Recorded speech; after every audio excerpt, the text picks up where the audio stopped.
ഒരു ബെഡ്റൂം മനോഹരമാക്കാനായിട്ട് നമ്മൾ ഓരോ സൈറ്റിലും പല പല ടെക്നിക്സാണ് നമ്മൾ യൂസ് ചെയ്യുന്നത്. നമ്മൾ ഈ ഒരു പ്രൊജക്റ്റിൽ നമ്മൾ ചെയ്തിട്ടുള്ള കുറച്ച് കാര്യങ്ങൾ ബെഡ്റൂമിനെ ഭംഗിയാക്കാനുള്ള ജസ്റ്റ് ഒന്ന് കാണിക്കാം. നമ്മൾ ഈ ഒരു സൈറ്റിൽ ചെയ്തിട്ടുള്ളത് നമ്മളൊരു സൈറ്റിൽ മാസ്റ്റർ ബെഡ്റൂമാണ്. ഇവിടെ നമ്മൾ ബെഡ്റൂമിനെ മനോഹരമാക്കാൻ ചെയ്തിട്ടുള്ള മെയിനായിട്ടുള്ള ഒരു ഏരിയ ആണ് ഈ പറഞ്ഞ വിൻഡോ. ഇവിടെ നമ്മളൊരു കുഷ്യൻ ഫിനിഷ് നമ്മൾ എല്ലാ സൈറ്റിലും ചെയ്യുന്ന പോലെ തന്നെ കുഷ്യൻ ഫിനിഷ് കൊടുത്തിട്ടുണ്ട്. പിന്നെ അതേപോലെ തന്നെ നല്ല ഒരു ബോട്ടത്തിലായിട്ട് നമുക്ക് സ്റ്റോറേജ് കാണിച്ചിട്ടുണ്ട്. ഇവിടെ നമുക്ക് പുറത്തേക്ക് അത്യാവശ്യം നല്ല വ്യൂ കിട്ടുന്ന രീതിയിലാണ് നമ്മൾ ഈ ഒരു ബേ വിൻഡോ സെറ്റ് ചെയ്തിട്ടുള്ളത്. പിന്നെ യൂഷ്വലി നമ്മൾ ചെയ്യുന്ന പോലെ തന്നെ നമ്മളെ കിങ് സൈസ് ബെഡ് അതെല്ലാം സോഫ്റ്റ്വെയർ കുഷ്യൻ ഫിനിഷ് ആണ് നമ്മൾ കൊടുത്തിട്ടുള്ളത്. അപ്പോൾ ഈ ഒരു ലക്ഷറി ഫീൽ കിട്ടാനും പിന്നെ അതേപോലെ തന്നെ സോഫ്റ്റ്വെയർ കോർണേഴ്സ് കിട്ടാനും വേണ്ടിയാണ് നമ്മൾ ഈ ഒരു വർക്ക് അവിടെ ചെയ്തിട്ടുള്ളത്.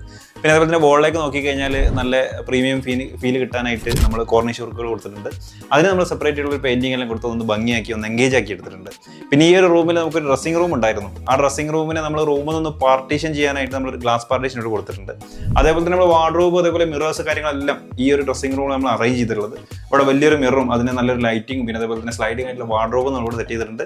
ഈ ഒരു ഡ്രസ്സിംഗ് റൂമിൽ നിന്നാണ് നമ്മൾ ബാത്റൂമിലേക്ക് എൻ്റർ ചെയ്യുന്നത്. അപ്പോൾ ബാത്റൂമിലേക്ക് ഈ ഒരു ഡ്രസ്സിംഗ് റൂമിൽ എൻ്റർ ചെയ്തുകൊണ്ടുള്ള ഒരു ബെനിഫിറ്റ് എന്ന് പറയുന്നത് ബാത്റൂമിൽ ഒരിക്കലും നമുക്ക് ബെഡ്റൂമിലേക്ക് ഡയറക്റ്റ് ആയിട്ടുള്ള ഒരു എൻട്രി ഇല്ല. ഡ്രസ്സിങ്ങിൽ കയറി അവിടെ നിന്ന് പുറത്തേക്ക് ഇറങ്ങുന്ന രീതിയിലാണ് നമ്മൾ ഇവിടെ സെറ്റ് ചെയ്തിട്ടുള്ളത്.